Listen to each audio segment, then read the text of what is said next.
हुजूर ने जो कुछ कहा वो हदीस है। अल्लाह के बाद जो सबसे बड़े हैं वो हुजूर की जात है, और हुजूर अल्लाह के बाद सबसे बड़े, तो अल्लाह के बाद जिसकी बात सबसे ज्यादा कीमती है वो मुस्तफा की बात है। आज हम मुसलमान हजार बदअमली के बावजूद भी इज्जत के साथ दुनिया में हैं। ये एहसान सिर्फ मुस्तफा जाने रहमत का है, वरना सारी दुनिया मुझे नोच के खाने को तैयार है। सारे लोग एक दूसरे को आवाज देते, आओ मुसलमानों को खा जाओ, मुसलमानों को निगल जाओ। देखा आपने कल जो कुछ हुआ हिंदुस्तान में, ये हमारे सब्र का नतीजा था कि कल कुछ नहीं हुआ।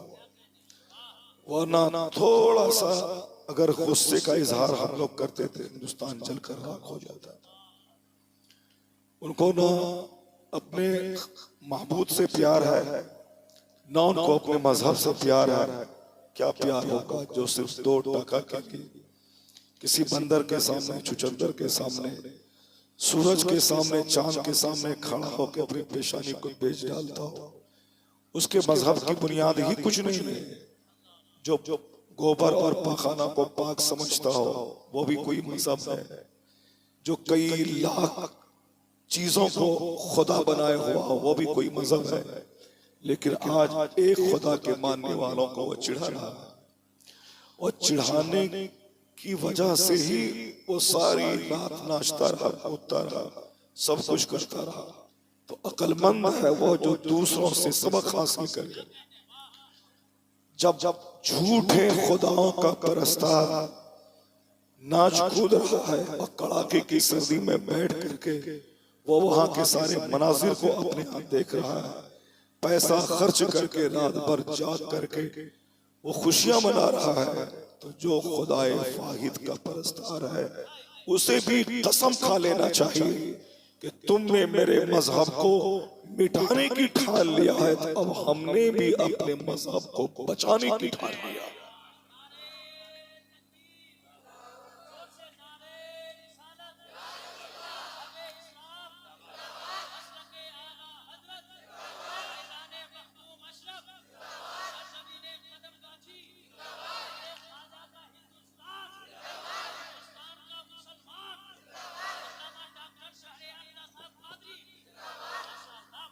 अस्सईद मफ़इज़ा लिग़ैरी, हदीस में आया है कि अक्लमंद वो है जो दूसरों से सबक हासिल करे, दूसरों को देखकर नसीहत हासिल करे।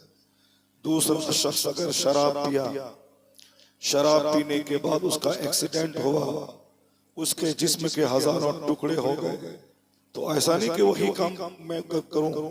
अक्लमंद है कि उसके अंजाम को देखकर वो जिंदगी भर शराब न पीने का अहद कर ले। अक्लमंद है जो दूसरों को देखकर सबक हासिल करे। यूरोप का दानिश्वर कहता है कि इस्लाम उसी दिन मजबूत हो चुका था जिस दिन 313 को मैदान बद्र में फतह हासिल हो गई थी। 313 मुसलमान मैदान बद्र में थे, और उनके मुकाबले में 1200 से ज्यादा कुफार और मुशरिकीन थे। वो सबके सब ताकतवर थे, सबके पास राशन था, सबके पास घोड़े थे, सबके पास तलवारें थी। उनके मुकाबले में जो 313 मैदान बद्र में आए थे, उनके पास बमुश्किल तमाम 8 से लेके 10 तलवारें थी। उनके पास बमुश्किल तमाम 50 से लेके 60 घोड़े थे। उनके पास खाने का सामान नहीं था, लेकिन दीन की मोहब्बत में। क्या नाज़िर भाई कहाँ जा रहे हैं? बैठिए, आप नात पढ़े, मैंने सुना कि नहीं सुना? तो फिर मेरी तकरीर कौन सुनेगा? कोई सब भाग जाएगा। नादिर भाई गए कि सब भाग जाओगे आप लोग? हाँ, इनके साथ ही हो जाना है। ये बैठे रहेंगे और आप जाएंगे। बस थोड़ी देर आप सबर करें, मुझको थोड़ा सा झेल लें। मुझको आना नहीं था, मगर मौलाना साहब ने बहुत दबाव डाला कि आपको आना ही पड़ेगा, तो मैं आ गया। जब आ गया तो बस थोड़ी देर सुन लें, वरना जब मेरी आवाज खुलेगी और जब मैं अपने पटरी पे आ जाऊंगा तो सब भाग जाएंगे, तकरीर मेरी होती रहेगी। 4 घंटे की तकरीर में करने का आदि नहीं। मुझको ऐसा लग रहा है कि बहुत सारे लोग सोचते हैं कि चलो भाई आवाज लगी हुई है तो छोड़ दिया जाए और सिर्फ नात सुना जाए। नात नहीं सुनने, नात सुनने से हुजूर की मोहब्बत पैदा होती और तकरीर सुनने से हुजूर की इताअत का जज्बा पैदा होता है। और सिर्फ मोहब्बत काफी नहीं है, मोहब्बत जब हो तो उसके लिए मोहब्बत में फरमाबरदारी जरूरी है। आज मुसलमान सिर्फ कहता है कि मुझे नबी से मोहब्बत है। मोहब्बत का इजहार है कि अपनी गर्दन मुस्तफा के नाम पे कटा दे। मोहब्बत का मतलब है कि कड़ाके की सर्दी में फजर के वक्त में नहा धो के मस्जिद में जाके सजदा करे। मोहब्बत का मतलब है कि गर्मी के दिनों में 30 दिन के रोजे रख ले। तब ये मोहब्बत की पहचान है कि कह दिया मोहब्बत है तो हुजूर ने जो कुछ कहा उस पर अमल करके दिखला दिया। तो अब इस्लाम के ताल्लुक से एक दुनिया में काफिरों को एक जुनून है कि हम इसे मिटा देंगे, हम इसे खत्म कर देंगे। लेकिन इतना जान लें, अल हक़ यालू वला युअला, हक खुद ब खुद बुलंद होता है, इसे बुलंद किया नहीं जाता है। इस्लाम अल्लाह का पसंदीदा दीन है। यह दीन के आज 1500 साल हो गए दुनिया में, लेकिन 1500 साल के अंदर आज की तारीख में 200 करोड़ मुसलमान पूरी दुनिया में मौजूद हैं। 200 करोड़, और दुनिया में 200 से ज्यादा ममालिक हैं। 200 से ज्यादा ममालिक में कोई एक मुल्क ऐसा किसी का नहीं है कि जहां खालिस उसके मजहब का कानून चलता हो। उसे हम एक हिंदू राष्ट्र कह सकें, कोई दुनिया में नहीं है। हिंदुस्तान सेकुलर स्टेट है, यह धर्मनिरपेक्ष मुल्क है। यहाँ किसी एक मजहब का नहीं चलता, यहाँ सारे मजाहिब के लोग रहते हैं। चाइना जापान बुद्धिस्टों का मुल्क है, मगर वो कम्युनिस्ट का मुल्क है। बुद्धिज्म की गवर्नमेंट वहां नहीं है। और फिर इसराइल यहूदियों का मुल्क है, लेकिन यहूदियों का कानून वहां नहीं चलता है, वो उस पर क्रिश्चियन हावी है। पूरी दुनिया में एक मुल्क ऐसा नहीं है जो खालिस यहूदियों का, नसरानियों का, हिंदुओं का, बुद्धिस्टों का कहा जाए। लेकिन 150 साल के अंदर, 1500 साल के अंदर अल्लाह ने इस्लाम को वो तरक्की अता फरमा दी कि आज 50 से ज्यादा वो ममालिक हैं जो मुस्तफा के गुलाम के कब्जे में। और अमेरिका जैसे मुल्क में मुसलमानों की इतनी बड़ी तादाद मौजूद है कि जब जुमा के दिन मुसलमान सर पे टोपी सजाकर और इस्लामी लिबास पहनकर जब मस्जिदों का रुख करते हैं, वो क्रिश्चियन वहां के कहते हैं कि अमेरिका एक धर्मनिरपेक्ष राष्ट्र है पूरी दुनिया में। लेकिन आज जुमा का दिन मुसलमानों का मस्जिदों में जाना ये बताता है कि अमेरिका भी इस्लाम की तरफ बढ़ता जा रहा है और ये मुल्क मुसलमानों का बनता चला जा रहा है। तो किसने कहा कि इस्लाम दबने वाला है? कौन कहा कि इस्लाम का चिराग बुझ जाएगा? किसने तुमसे कहा कि चिढ़ा करके मुझको जलील करेगा? ऐसा नहीं होता है। जब बंदर का परस्तार अपने आप को सीना तान के चल रहा है, ये बंदर, चुचंदर, गिलहरी, सांप, गाय, भैंस के सामने सर टेकने वाला ये कभी इज्जत से नहीं जिएगा। इज्जत से वो रहेगा जो एक खुदा के सामने अपनी पेशानी को झुकाता है। और वो कौम मुस्लिम है। 1500 साल में जिस मैदान में मुसलमान गया, तलवार से ज्यादा इनके सजदों से काफिरों का दिल कांपता है। इसलिए कि इस्लाम जब दुनिया में फैल गया है, अब यह दबेगा नहीं, बल्कि इस्लाम हमेशा हर मुल्क में फैलता चला जाएगा। जिस दिन मुसलमान अपनी मस्जिदों को आबाद किया तो एटम बम में वो ताकत थी जो हमारे सजदों पर हमारी ताकत नहीं है।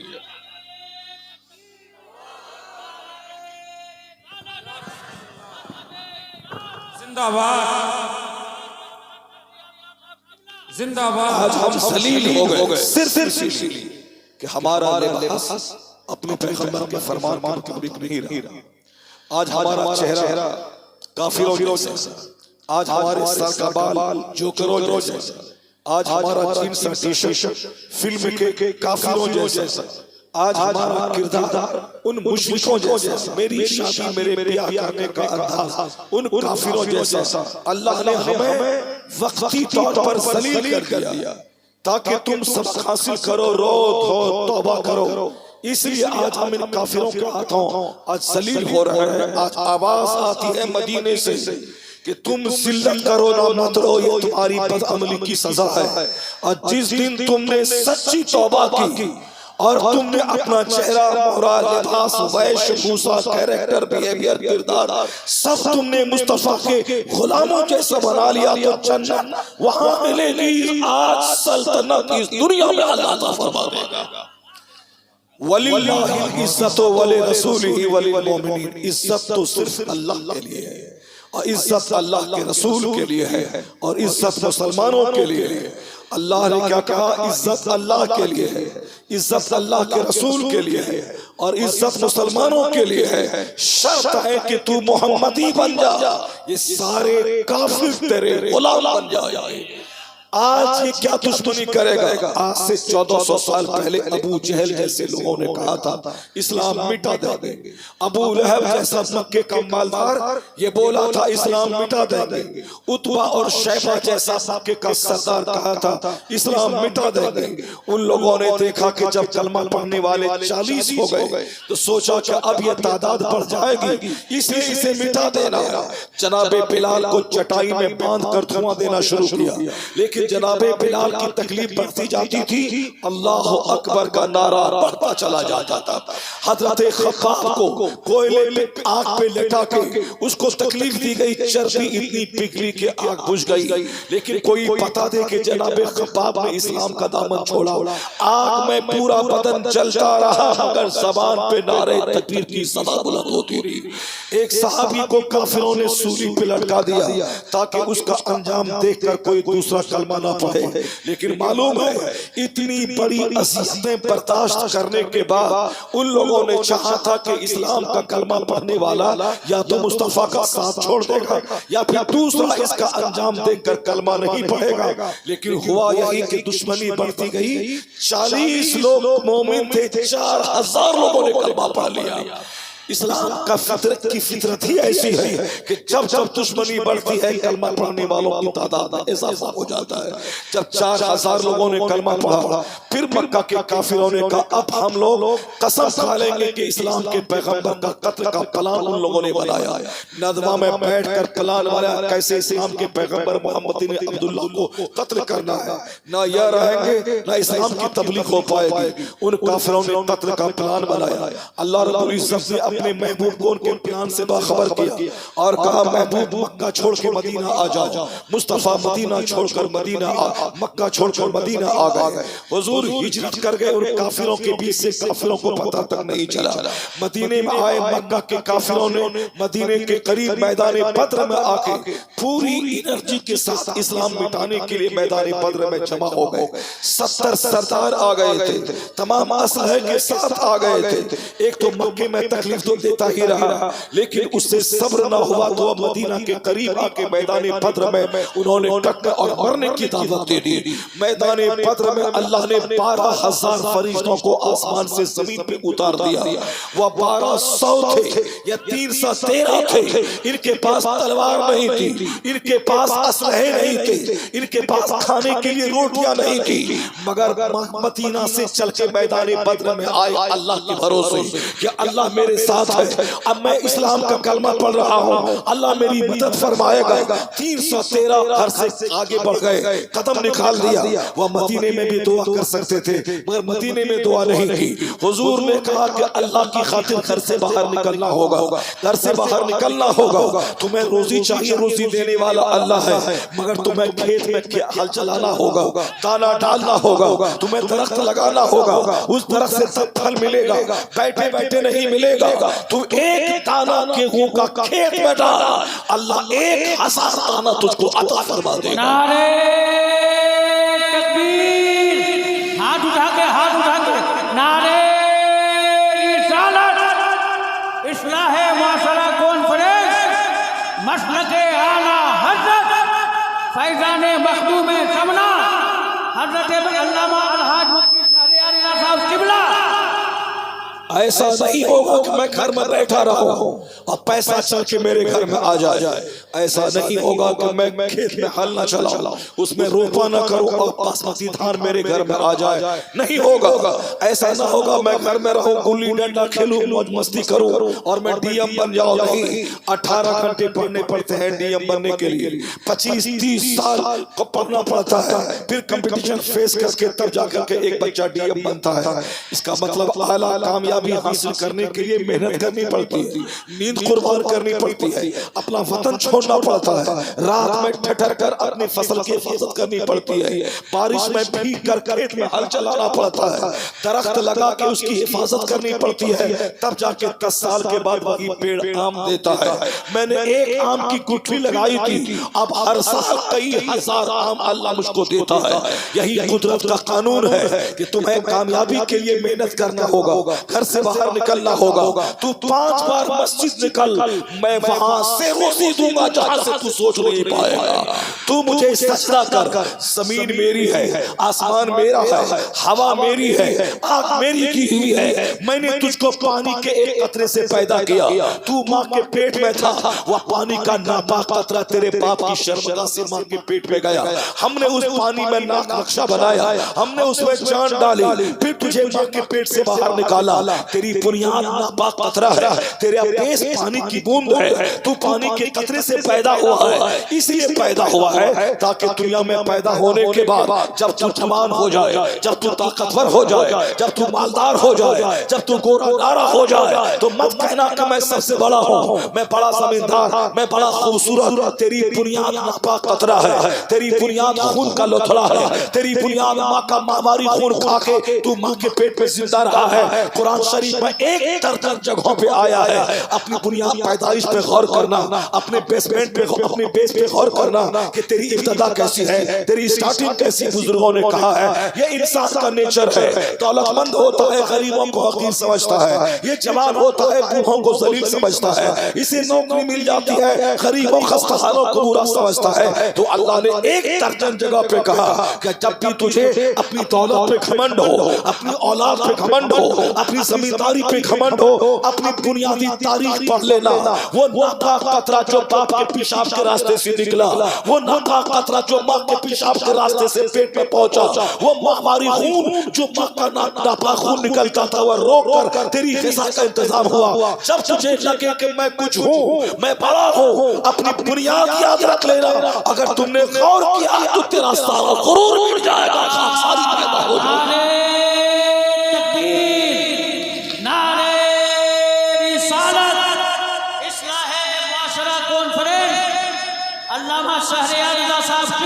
अल्लाह ने कहा मैं तुझे माँ के पेट में मैंने रोज़ी दिया है, वहाँ उस तारीख और बंद कमरे में बाहर से हवा नहीं जाती थी। मैंने माँ के पेट में तुझे माँ का खून रोक कर तेरी ग़िज़ा का इंतजाम किया, और जब तू पैदा हुआ माँ की खुश्क छाती में हमने दूध भर दिया ताकि तू तेरी ग़िज़ा बन जाए। माँ के पेट में तू कुछ नहीं करता था मगर तेरी ग़िज़ा का इंतजाम हुआ। माँ की गोद में तो कोई कुछ नहीं जानता था मगर मैंने तेरी ग़िज़ा का इंतजाम माँ की छाती से दूध निकाल के किया। मैंने तेरे माँ के दिल में मोहब्बत डाल दी और ये तेरी माँ नर्स की तरह तेरे पेशाब पाखाना को धोती रही। तू मुर्दा था, तू हाथ पांव हिला नहीं सकता था, तू चल नहीं सकता था, मगर ये नर्स की तरह तेरी खिदमत करती रही। जो अल्लाह तुझे माँ के पेट में नहीं भूला, माँ की गोद में नहीं भूला, जवान होने से पहले तू माँ बाप पे आधारित था, उस जमाने में अल्लाह ने तुझको नहीं भूला। अब जब तू जवान हो गया है, तेरे हाथ पांव की हड्डियां सख्त हो गई है, अब तू कमाने के काबिल हो गया है, तो रोजी की तलाश में खुदा को भूल रहा है, रोजी की तलाश में खुदा को भूल रहा है। एतमाद कर, भरोसा कर कि जो खुदा मुझे माँ के पेट में रोजी दिया है वही मुझे रोजी देगा। अगर तू भरोसा किया, सजदा नहीं छोड़ा, इबादत नहीं छोड़ी, तो मेहनत करेगा 2 घंटा, अल्लाह तुझे 2 साल की रोजी अता फरमा देगा। नारे तकबीर, जोर से नारे रिसालत।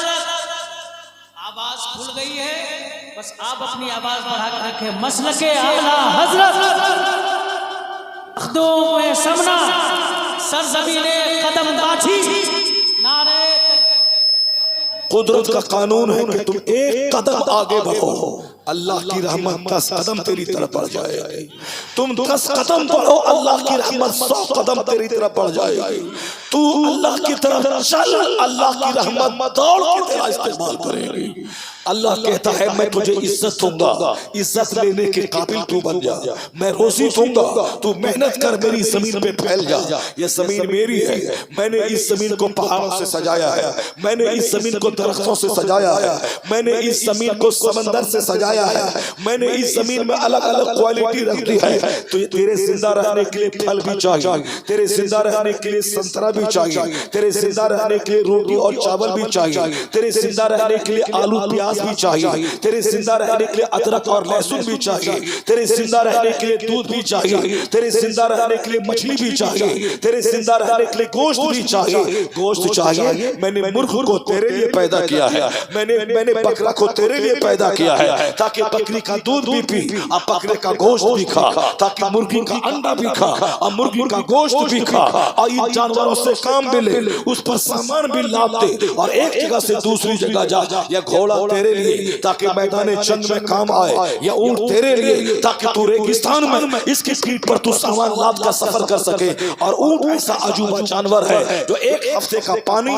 अपने पेट में लोड करके चलता है। ऊंट ऐसा जानवर है जो एक हफ्ते की ग़िज़ा अपने पेट में स्टोर करके चलता है। वह बबूल का पेट जो कांटों से सजा है, पर ऊंट की वही बेहतरीन ग़िज़ा है। उस कांटों के दरमियान से ऊंट की ग़िज़ा का इंतजाम मैंने किया है। यह ऊंट तुम्हारे लिए, यह घोड़ा तुम्हारे लिए, यह गाय तुम्हारे लिए, या भैंस तुम्हारे लिए, या मुर्ग तुम्हारे लिए, या बकरा तुम्हारे लिए। सिर्फ गोश्त खाएगा तो उगता जाएगा। समंदर की मछलियां तुम्हारे लिए, ताकि कभी मछली खा, कभी गोश्त खा, कभी अंडा खा, कभी दूध पी। ये सब तेरे लिए मैंने बनाया है। अल्लाह खाने से पाक है, अल्लाह के रसूल, अल्लाह के फरिश्ते खाने से पाक है। कई खरब फरिश्ते वह खाते नहीं, सिर्फ इबादत करते हैं। अल्लाह खाता नहीं, अल्लाह खाने से पाक है। ये सारी चीजें हमारे लिए है। तुझे अदरक भी चाहिए, लहसुन भी चाहिए, तुझे प्याज भी चाहिए, हल्दी भी चाहिए, नमक भी चाहिए। ये सारी चीजें मैंने तेरे लिए पैदा की है। तुझे गन्ना भी चाहिए, तुझे साल्ट भी चाहिए, तुझे स्वीट भी चाहिए। ये सब मैंने तेरे लिए पैदा किया है।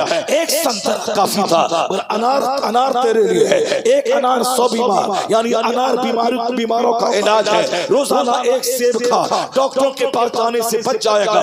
डॉक्टर कहते हैं गर्मी के जमाने में अल्लाह ने अंगूर दिया है, सर्दी के मौसम में लोग पानी कम पीते हैं, उनका डाइजेस्टिव सिस्टम खराब होता है। इस मौसम में अल्लाह ने संतरा दिया है, तो केनू तू खा, गर्मी में अंगूर तू खा, और सेब हर मौसम में तू खा, अनार तू खा, केला तू खा। एक केला डेली खा, हड्डी तेरी मजबूत हो जाएगी। उसमें भरपूर मिकदार में अल्लाह ने कैल्शियम अता किया है। यह केला है, यह अनानास है। एक सिरप पी ले तू, एक सिरप पी ले, उसमें उतनी डाइजेस्टिव क्वालिटी नहीं है जो एक अनानास खाने में है। चूंकि तमाम डाइजेस्टिव सिरप अनानास से बनाए जाते हैं। अनानास लाजवाब, सेब लाजवाब, संतरा लाजवाब, केला लाजवाब, अंगूर लाजवाब। आज जब शुगर का मर्ज बढ़ गया तो डॉक्टर कहते हैं अमरूद खाया कर, ये अमरूद शुगर का बेहतरीन इलाज है, तो अमरूद तुम्हारे लिए। डॉक्टर कहते हैं जामुन खाया कर, ये जामुन तुम्हारे लिए। आम सारे फलों का राजा है। अनार गरीब नहीं खरीद सकता, सेब गरीब नहीं खरीद सकता, मगर 10 रुपए के जी आम है जो गर्मी के जमाने का उपहार है, जो गर्मी के जमाने का तोहफा है। ये आम फलों का राजा है। या लीची खा,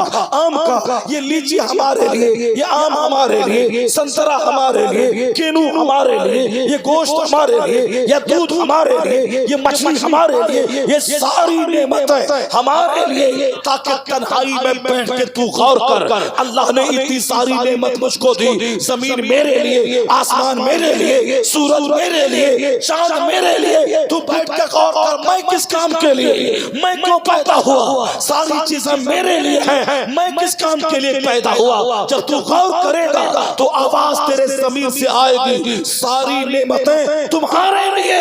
तेरी पेशानी का सजदा नेमत देने वाले खुदा के लिए। नारे तकबीर, नारे रिसालत, इस्लाह मुआशरा कॉन्फ्रेंस, हज़रत अल्लामा डॉक्टर शहरियार रज़ा क़ादरी, मज़हब इस्लाम, हज़रत अल्लामा डॉक्टर शहरियार रज़ा क़ादरी। मैं नौजवानों से गुजारिश करूंगा, आप इतनी अच्छी तकरीर सुन रहे हैं, अल्हम्दुलिल्लाह, इस तकरीर से आपकी ज़िंदगी बदल जाएगी। आ जाइए, इधर आ जाइए, जगह खाली है। अब भी अगर आप नहीं बैठेंगे तो कब बैठेंगे। वाकई में बैठे बैठे स्टेज पे रो रहा हूँ और आप जरा अभी तक वहाँ खड़े हैं। आ जाइए आ जाइए आ जाइए। अरे आप तकरीर के साथ साथ अपनी जिंदगी की दवाएं भी हासिल कर रहे हैं माशाल्लाह, बहुत अच्छी चीज।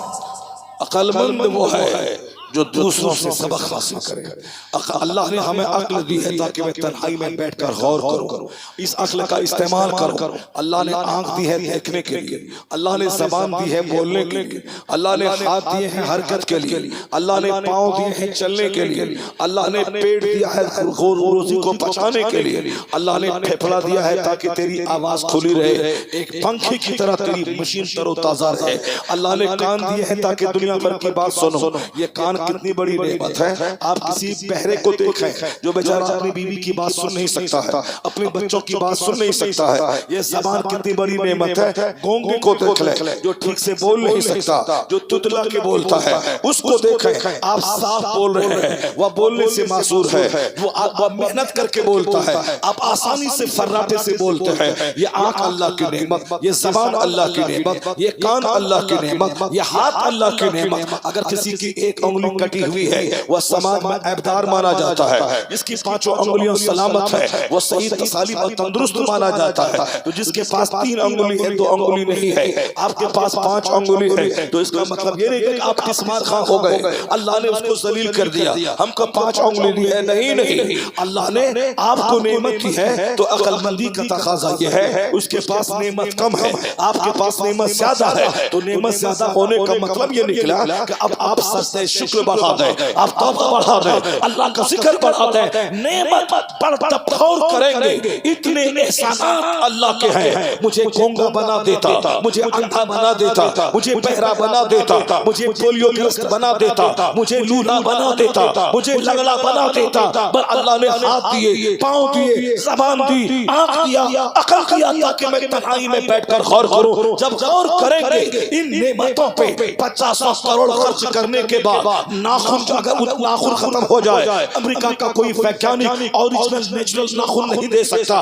50 करोड़ खर्च करने के बाद अगर आपकी बीनाई सूख जाए, कोई दुनिया का डॉक्टर बीनाई वापस नहीं कर सकता। तो अल्लाह ने अपने फजल से इतने बड़े एहसानात दिए कि बीनाई दी, कुव्वत गोयाई दी, कुव्वत फहम दिया। उसका तकाजा यही है जब नेमतें ज्यादा है तो नाशुक्री का दरवाजा बंद हो, जब नेमत ज्यादा है तो सजदा बढ़ा दिया जाए, तकवा बढ़ा दिया जाए, इबादत बढ़ा दिया जाए, नेमत बढ़ती जाए, इबादत बढ़ाते चले जाए।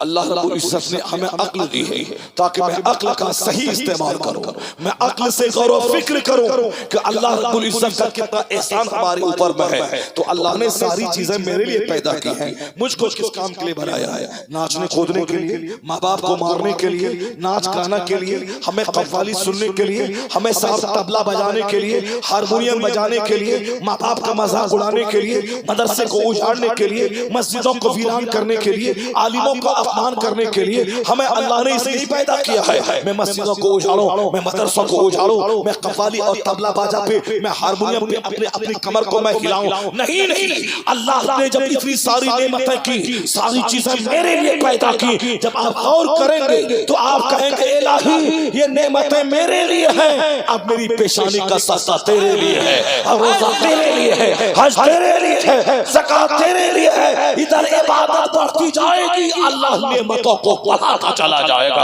अल्लाह कहता है वला इन शकरतुम लाज़ीदन्नकुम, अगर तुमने मेरी नेमत का शुक्रिया अदा किया हम नेमतों में इजाफा करते चले जाएंगे। नारे तकबीर, नारे रिसालत, इस्लाहे मुआशरा कॉन्फ्रेंस। अब चलो हुजूर के उस ज़ाहिरी अहद मुबारक में थे, उन लोगों से पूछिए कि रिस्क की तंगी है, मगर उसके बावजूद उन्होंने जिहाद के लिए मदीना से चलकर मैदान बदर रमजान के दिन में हालत रोजा में है, वो लोग 180 किलोमीटर दूर पैदल चलते हुए, एक एक घोड़े पे 3-3 मुजाहिद सवार थे। दुआ मदीने में भी हो सकती थी, लेकिन मदीने में दुआ ना करके मुस्तफा मैदान बद्र गए। क्यों? पहले तदबीर करना है, फिर खुदा की तकदीर पे भरोसा करना है। पहले तदबीर करनी है, पहले घर से निकलना है, पहले दरख्त लगाना है, पहले बीज डालना है, फिर अल्लाह से दुआ करनी है। बगैर मेहनत के दुआ नहीं रंग लाती है। दुआ के लिए पहले इबादत, फिर दुआ, पहले सजदा, फिर दुआ, पहले अल्लाह का जिक्र, फिर दुआ, पहले इबादत, फिर दुआ, पहले तिलावत कुरान, फिर दुआ। तिलावत के बाद दुआ कबूल होती है।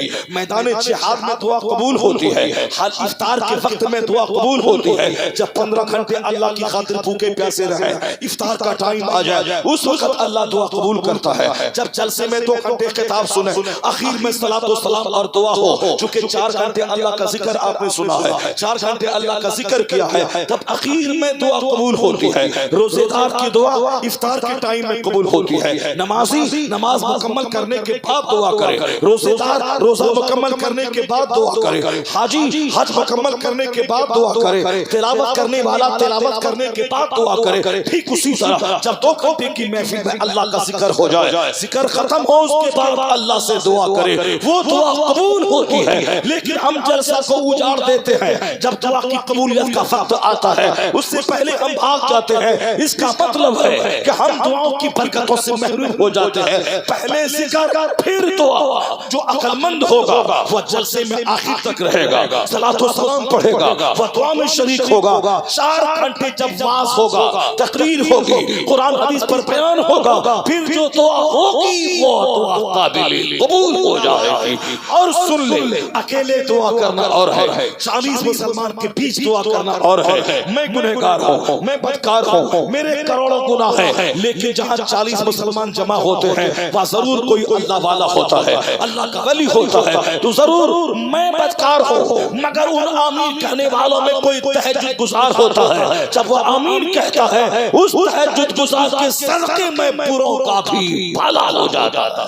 इसलिए मैं मोमिन मुसलमानों के बीच रहा, मुसलमानों से दुआ करवा। मैदान बद्र गए, वहाँ 3 सरतेरा हुजूर ने सबकी ट्रेनिंग कर दी। जब हमला दाएं से हो तुम्हें कैसे लड़ना है, जब हमला बाएं से हो तुम्हें कैसे जवाब देना है। ये मुजाहिद जिसके हाथ में इस्लाम का झंडा है, यह शहीद हो जाए तो झंडा किसके हाथ में रहेगा, वो शहीद हो जाए झंडा किसके हाथ में रहेगा। ऐसा नहीं है कि मुस्तफा की निगरानी में जंग हो रही है, ये सहाबा शहीद नहीं होंगे, ये मरेंगे नहीं। हुजूर ने तो कह तो दिया, अगर ये मुजाहिद शहीद हो गया तो इस्लाम का झंडा दूसरे के हाथ में होगा, अगर वो शहीद हो गया ये झंडा तीसरे के हाथ में होगा। इसका मतलब है मोमिन मैदान जंग में 2 काम से जाता है, या तो मैं शहीद हो जाऊं या जिंदा रहो तो गाजी कहला जाऊं। यही वजह है कि जितनी भी जंगें 1500 साल के अंदर में हुई, मुसलमानों को शिकस्त बहुत कम हुई है, क्योंकि मुसलमान जान बचाने नहीं जाता है, मुसलमान जान देकर इस्लाम बचाने जाता है, मुसलमान जान देने जाता है, शहादत पाने जाता है। अगर जिंदा रह गया तो हुकूमत मेरे लिए, और अगर शहादत मिल गई तो जन्नत मेरे लिए। यही वजह है दुनिया की सारी कौमें जो मैदान जंग में आती है, दुश्मन को मार भी दें और जान बचा के भाग भी जाए तो वह लोग शिकस्त खाते हैं, वह लोग हमेशा हार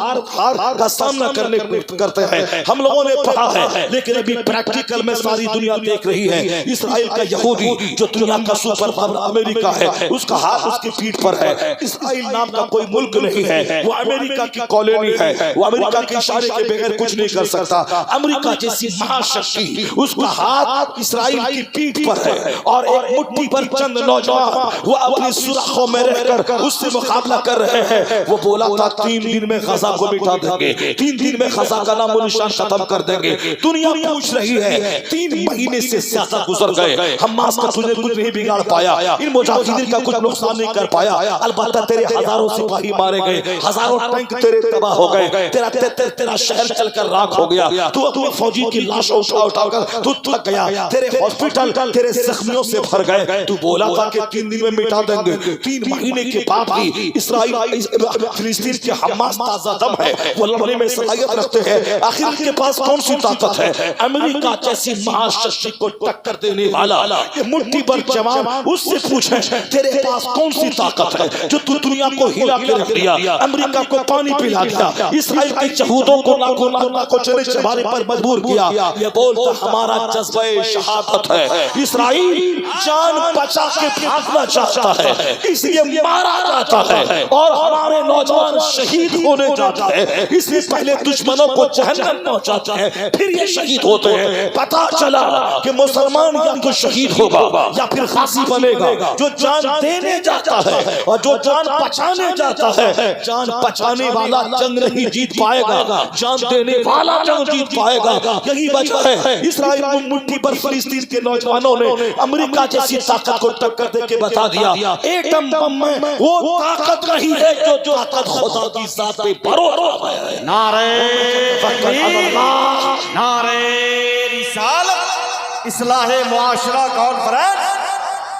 इसलिए ए मोमिन, तुम शराब मत पी, तू सिना मत कर, तू आपस में एक दूसरे पे मत उतरा, जमींदारी पे घमंड मत कर, मालदारी पे घमंड मत कर, अपने बच्चों की खूबसूरती पे घमंड मत कर, इन काफिरों जैसा मत हो जाना। तेरी नजर जन्नत पे है, तेरी नजर जहन्नम पे है, तेरी नजर मुस्तफा पे है, तेरी नजर खुदा की रहमतों पे है। तू खुदा वाला है, तू मुस्तफा वाला है, तू गौस वाला है, तू ख्वाजा वाला है, तू रज़ा वाला है, तू गरीब नवाज वाला है। तो फिर काफिरों की नकल करके खुदा के अज़ाब को मत मोल ले।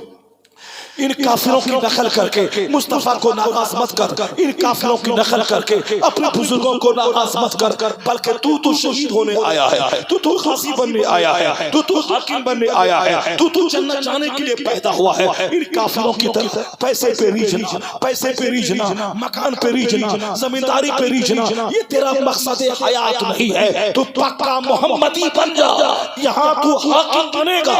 अगर शहीद हो गया तो जन्नत की बहार है, तो अल्लाह कुर्बान कर देगा कि हम तो मुआइन पर करम है, कोई साइल ही नहीं, राह दिखलाए किसी कोई नजर नहीं पड़ रही।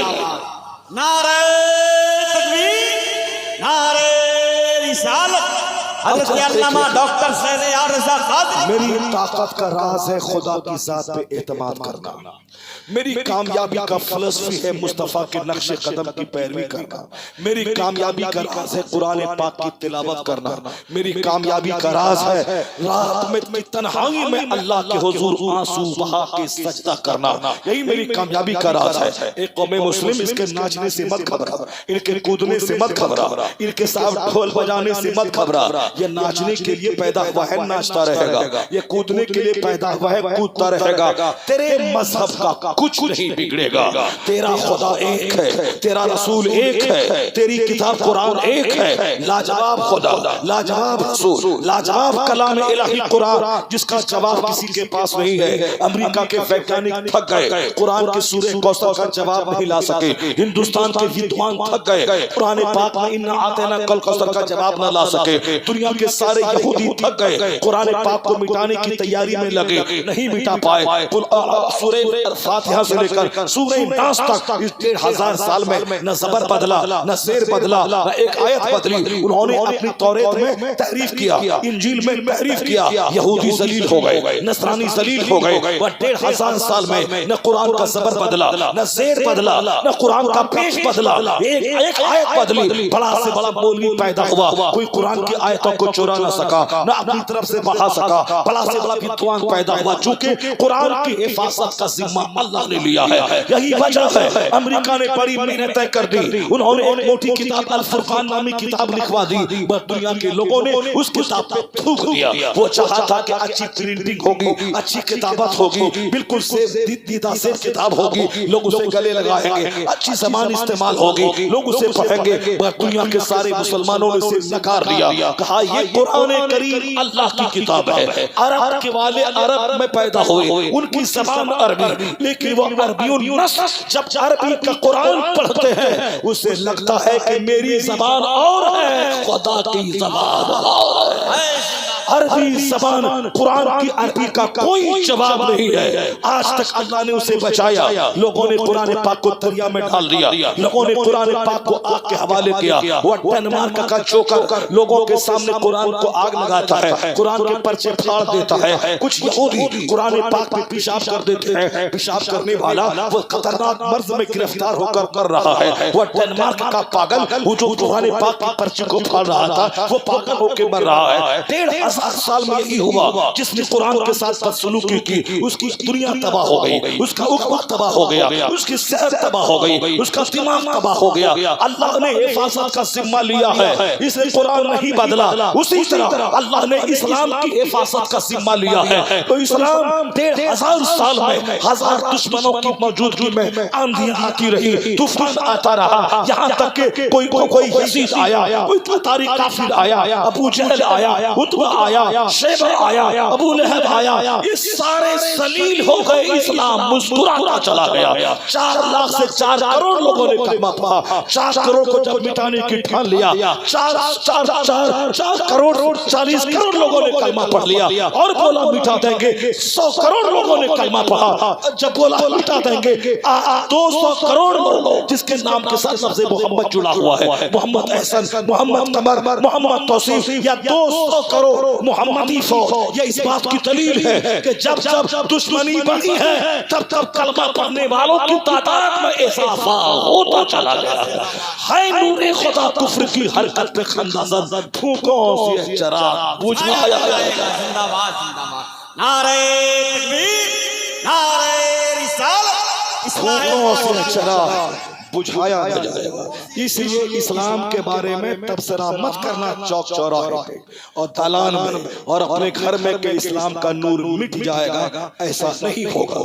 इसलिए नहीं मिटेगा क्योंकि इस्लाम की हिफाजत का जिम्मा अल्लाह ने लिया है, कुरान की हिफाजत का जिम्मा अल्लाह ने लिया है। कोई दूसरा खुदा है नहीं जो अल्लाह से मुकाबला कर सके। ये लोग तो जंगल झाड़ चुचंदर और बंदर के सामने पेशानी टेकते हैं। उसे बंदर क्या बचाएगा, उसे चुचंदर क्या बचाएगा, उसे नदी नाला क्या बचाएगा, उसे पेड़ पौधा क्या बचाएगा। ये फैसला ही नहीं कर पाए कि खुदा कौन है। सूरज को खुदा कहो, कि चांद को खुदा कहो, नदी को खुदा कहो, नाला को खुदा कहो, पत्थर को खुदा कहो, आग को खुदा कहो, सांप को खुदा कहो, ये फैसला ही नहीं कर पाया। और चांद ले न आग से बचा पाएगा, न पानी बचा पाएगा, न सूरज बचा पाएगा, न चांद बचा पाएगा। हम जिस खुदा को सजदा करते हैं वो खुदा है जो चांद पैदा किया, जो सूरज पैदा किया, जो जमीन पैदा किया, जो नदी नाला पैदा किया, जो पहाड़ पैदा किए, जो समंदर पैदा किए। तो मखलूक की पूजा करने वाला कभी कामयाब नहीं होगा और खालिक की पूजा करने वाला कभी खसारे में नहीं रहेगा। मैदाने बद्र में लोग आ गए निहत्थे मदीना से, अल्लाह ने 12,000 फरिश्तों की मदद नाज़िल कर दी। 70 काफिरों का सरदार मारा गया, 70 गिरफ्तार हो गए, बाकी जो थे भाग गए। 313 ने फतह का वो झंडा गाड़ा। यूरोप का दानिश्वर आज कहता है इस्लाम की बुनियाद हिलाना नामुमकिन है। ये बुनियाद उसी दिन मजबूत हो चुकी है जिस दिन 313 हजारों पे खाली के मैदान में फतह का झंडा गाड़ा गया। उसी दिन इस्लाम डबल हो चुका था जिस दिन 313 की तादाद में लोग मैदान बद्र में फतह मुबीन की बशारत से सरशार हो रहे थे। इसलिए एक कौम मुस्लिम हम कुरान शरीफ की सिर्फ एक आयत पढ़ते हैं, उसको आप गौर से सुन लें। अल्लाह रब्बुल इज्जत का अज़ाब कैसे नाज़िल होता है, फतह शिकस्त में कैसे तब्दील होती और किन किन बुराइयों की वजह से हम खतरनाक काफिरों की गिरफ्त में आकर के फतह से वंचित रह जाते हैं। सिर्फ एक चैप्टर में कुरान का खोलता हूँ, उसके बाद में एक हदीस पाक की आपके सामने बयान करता हूँ। उस हदीस पाक को आप याद कर लें, अपने बच्चों को बताएं, अपने घर में लोगों को सिखाएं, क्योंकि हदीस में आया है कि तुम मिलजुल के खाया करो। अल्लाह के रसूल फरमाते हैं कुलू जमीअन फला तफर्रकू फइन्नल बरकत मअल जमाअ। इस हदीस पाक को गिरह बांध कर रख ले कि हुजूर जो सबसे महान है, सबसे बड़े हैं, जिसका फरमान आली शान है, जिससे अल्लाह के बाद अगर कोई जात बड़ी है तो मुस्तफा की जात है। तो हुजूर ने क्या कहा, कुलू जमीअन वला तफर्रकू, ईट टुगेदर, मिलजुल के खाया करो आपस में, और फिर सेपरेटली अलग अलग होके मत खाया करो। कुलू जमीअन वला तफर्रकू, यानी मिल के खाओ, अलग अलग मत खाओ। ऐसा नहीं कि शौहर अलग खा रहा है, बीवी अलग खा रही है, बच्चे अलग खा रहे हैं, घर के सारे लोग कोई उधर खा रहे हैं, नहीं, सब मिल के एक दस्तरखान पे खाओ। बीवी भी रहे, शौहर भी रहे, बच्चे भी रहे, घर के सारे अफराद मिल के खाना खाएं, अलग अलग न खाएं। और मुस्तफा ने क्या फरमाया, फाइनल बरकत मअल जमाअ, इसलिए कि बरकत जमात के साथ वाबस्ता है। अलग अलग रहने में बरकत नहीं है, एक साथ खाने में बरकत है। और हुजूर फरमाते हैं सम्मल्लाह वकुल बियमीनिका व मिम्मा यली, मुस्तफा कहते हैं खाने पे पहले अल्लाह का नाम ले, यानी बिस्मिल्लाह पढ़, उसके बाद दाहिने हाथ से खाना खा, और जो तेरी प्लेट में तेरे से नजदीक जो खाना है वहां से शुरू कर, इधर से उधर से वहां से मत ले जा, जो तेरे नजदीक है व मिम्मा यली, जो तेरे नजदीक है वहां से खाना शुरू कर। और हुजूर क्या फरमाते हैं, मिल के खाना खा, अलग अलग मत खा। फाइनल बरकत मअल जमाअ, इसलिए कि बरकतें जमात के साथ है। इस हदीस पाक को रख ले सारे लोग। हुजूर ने कहा कुलू जमीअन, यानी ईट टुगेदर, मिलजुल के खाओ, डोंट सेपरेटली, अलग अलग होके मत खाओ, डोंट ईट सेपरेटली, अलग अलग होके मत खाओ। क्यों, फाइनल बरकत मअल जमाअ, इसलिए कि बरकत जमात के साथ है, मिलजुल के रहने में बरकत है। समाज में अलग अलग डेढ़ ईंट की मस्जिद मत तामीर कर। समाज में सारे लोग सोशल एनिमल है, कोई तुम्हारा भाई है, कोई तुम्हारा पड़ोसी है, कोई तुम्हारा रिश्तेदार है। सबसे बड़ा रिश्ता इस्लाम का रिश्ता है, मोमिन भाई है, सबसे मिल के रह। अंदर में हसद मत पालना, अंदर से जलन मत पालना, किसी की जड़ मत काटना, किसी के तजस्सुस और तोहमे मत रहना, किसी की गीबत का महफिल मत समझ, महफिल लेकर के मत बैठ जाना, गीबत की पोटली लेके मत बैठ जाना। कुरान कहता है वला तजस्सुसु वला यग़्तब बअदुकुम बअदा, किसी के तोहमे मत रहना, किसी की दीवार में छेद करके मत देखे घर के अंदर क्या हो रहा है, किसी के दरवाजे के पास कान लगा के मत सुन के अंदर में क्या बोल रहा है। टोह लगाना ये जुर्म है। तजस्सुस करना, किसी के पीछे लगा रहना, ये क्या है, हराम है। टोह में मत लगा रहा, किसी के दरवाजे पे कान मत लगा, वहां छेद करके अंदर मत देख के क्या हो रहा है। अगर तू अंदर देखा तो अंदर में गुनाह अगर हो रहा होगा वो तो मुजरिम है ही, उससे बड़ा मुजरिम वो है जो टोह लगा के उसके ऐब को तलाश करने में लगा रहा। समाज से मोहब्बत चल जाएगी, समाज नफरतों की आवाज का बन जाएगी। अगर तुमने टोह लगाना शुरू किया, किसी का पीछा शुरू किया, किसी की गिबत शुरू की, किसी से दुश्मनी तुमने करनी शुरू की, दुश्मनी करेगा तेरी सुकून में आग लग जाएगी। गिबत करेगा तो अपना दोस्त हाथ से खो बैठेगा। अगर तुम टोह में रहेगा तो समाज में तन्हा पड़ जाएगा, तू सलील हो जाएगा। मोहब्बत के माहौल में जीने के लिए तो अपने पड़ोसी का वेलविशर बन जा, शुभ चिंतक बन जा, उनके दुआए खैर किया कर, उनकी तबाही का इंतजार मत किया कर, तब आसमान से रहमतें नाज़िल होंगी, तुम्हारे दिल एक हो जाएंगे, तुम लोग आपस में मिल के रहा करो। मुस्तफा कहते हैं ला तदखुलूनल जन्नह हत्ता तुमिनू, you will not enter paradise until you believe, जब तक तुम मोमिन नहीं बनेगा जन्नत में दाखिल नहीं होगा। जन्नत जाने के लिए मोमिन होना जरूरी है, और मोमिन होने के लिए आपस में मोहब्बत करना जरूरी है। मुस्तफा कहते हैं वाला तुमिनू हत्ता तहाबू, ये बुखारी में भी है, मुस्लिम भी है। कुरान शरीफ के बाद सबसे मोतबर किताब बुखारी और मुस्लिम है, ये दोनों किताब में ये हदीस है।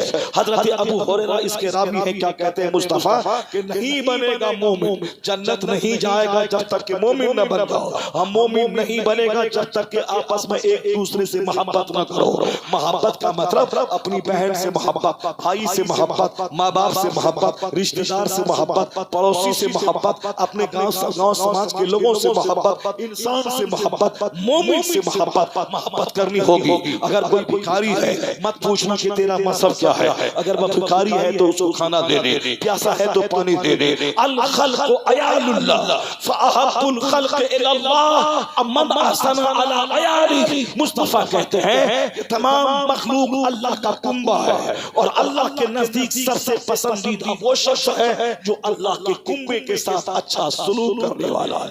फअहब्बुल खल्क़ इलल्लाह मन अहसना अला अयाली, मखलूक में सबसे बेहतर वो है जो मखलूक के कुंबे पर अल्लाह के कुंबे पर अच्छा सलूक करे, अच्छा सलूक करे उसके साथ अल्लाह उसको दोस्त रखता है। इसलिए यहाँ तक कि कुत्ते को पानी पिलाने वाला बुखारी शरीफ में आया है, एक फाहिशा औरत अपने जूते और अपने सास का इस्तेमाल करके कुएं से पानी निकाल कर कुत्ते को पिलाया। जो कुत्ता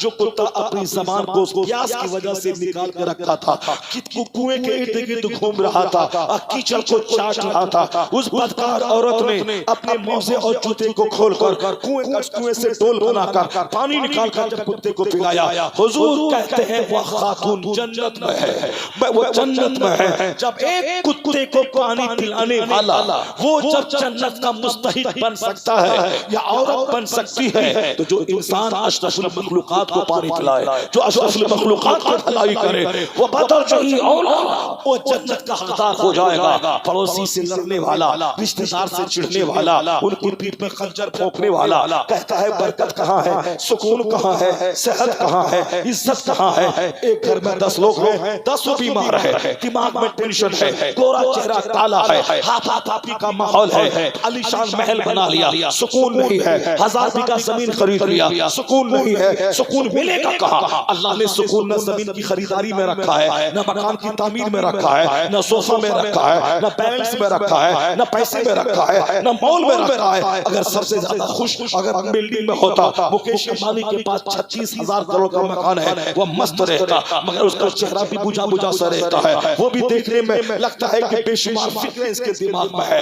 बहुत सारे अरबपति जहर खा के मर रहे हैं, खरबों की दौलत उसके पास है। पता चला सुकून न दौलतों में रहता है, न ऊंची बिल्डिंग में रहता है, न सोफा में रहता है, न पॉपुलैरिटी में रहता है। लता मंगेशकर से पूछा था एंकर ने, इस शोहरतों के ढेर पे बैठने वाली, करोड़ों का जेवर खरीदने वाली, दुनिया के 100 से ज्यादा ममालिक का भ्रमण करने वाली, हिंदुस्तान के शहर मुंबई में अपना पौष इलाके में मकान बनाने वाली, पार्लियामेंट हाउस में देशभक्ति के गीत गाने वाली, प्रधानमंत्री जिसके सामने हाथ जोड़ के खड़ा हो, इतनी इज्जतों की मलका, ये बता दे तेरे पास जिंदगी की लज्जतें कितनी है। उसका जवाब था कि मैं जो चाहती थी वह मुझको नहीं मिला। शोहरत है, पॉपुलैरिटी है, जेवर है, खरबों का घर है, करोड़ों की गाड़ी है, दुनिया भर का भ्रमण है, मेरी इज्जत है, करोड़ों मेरे फैंस हैं, करोड़ों मेरे गाने सुनते हैं, मगर मैं जो चाहती थी वो मुझको नहीं मिला। एंकर पूछा तुम क्या चाहती थी, क्या तुम्हें नहीं मिला? वो कहती है कि I like to leave this world, अब मैं दुनिया छोड़ना चाहती हूँ क्योंकि मैं जो चाहती थी नहीं मिला। पता चला कि जिस सुकून की तलाश में मैं झूठ बोलता हूँ, जमीन खरीदता हूँ, 10 साल दिल्ली और बंबई में रह के चंद पैसे कमा के शेष का घर डालता हूँ, खरबों के घर में सुकून नहीं है, तो तेरे 50 लाख के घर में सुकून कहाँ से मिलेगा? जो मकबूलियत के ढेर पे रहती है उससे सुकून नहीं है, तू शराब पी के क्या सुकून हासिल करेगा? शराब की एक बूंद अगर अंदर दाखिल हो जाए 40 दिन तक न कोई सजदा कबूल होता है, न कोई दुआ कबूल होती है, उसी हालत में मर जाए तो जन्नत की खुशबू उस पर हराम हो जाती है। और जो शराब की बूंद पीता है उसका फेफड़ा जल जाता है, उसके दिमाग साइल हो जाते हैं, वह बीवी और माँ का फर्क मिटा देता है। अक्सर शराबियों को अपनी माँ से ज़िना करते हुए पकड़ा गया है, जो कि जब अक्ल माऊफ हो जाती है तो अपनी बीवी और माँ में फर्क छोड़ बैठता है। 40 दिन तक न कोई दुआ कबूल होगी, उसी हालत में मर गया तो जन्नत की खुशबू उस पर हराम हो जाएगी। जो खुशबू 500 साल की मसाफत से आती है, मगर वह खुशबू शराबी के लिए हराम है। कोई बंदा ज़िना करता है, उसका ईमान सीने से रुखसत हो जाता है, छतरी साहिबान की तरह सर पे हो जाता है। उस घटिया काम से जब वह अलग होता है तब वह ईमान का नूर उसके सीने में वापस होता है। इमाम शाफी फरमाते हैं जो ज़िना करता है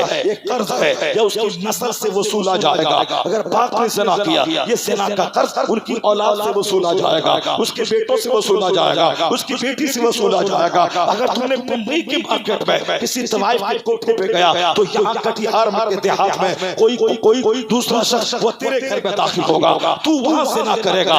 यहाँ दूसरा शख्स तेरी बहन, तेरी बेटी, तेरी माँ से ज़िना करेगा। कुदरत का कानून है, अगर तुमने सच्ची तौबा अपने स्टेट में किया, 1000 किलोमीटर दूरी पे तेरा भाई अगर वहां रह रहा है, इस तौबा का असर वहां पहुंचता है और तेरी दुआ उसके खतरा से खाला बन जाती है, और जो खतरा होने वाला हो वो तेरी दुआ उसको बचा लेती है।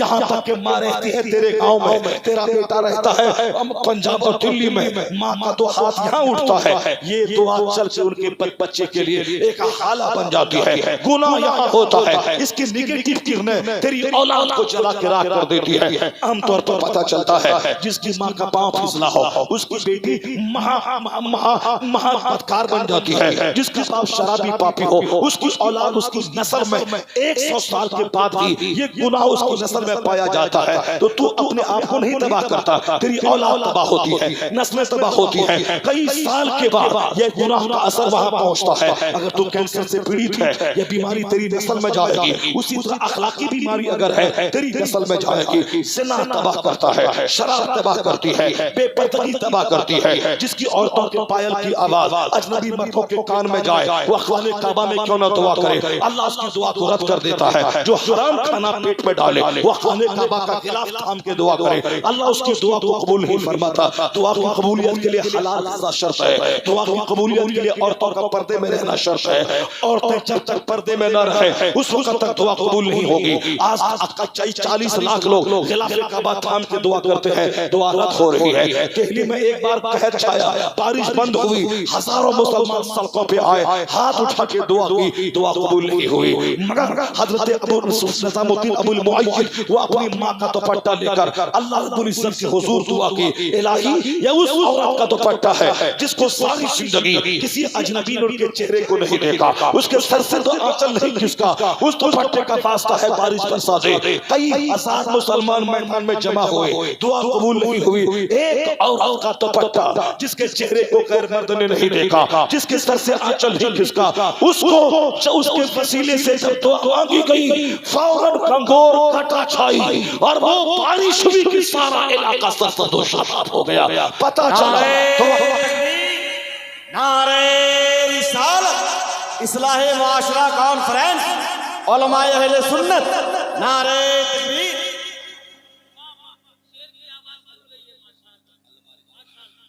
हज़रत अल्लामा आरिफुल खाकी चला कि दुआ की कबूलियत के लिए हलाल ग़िज़ा शर्त है।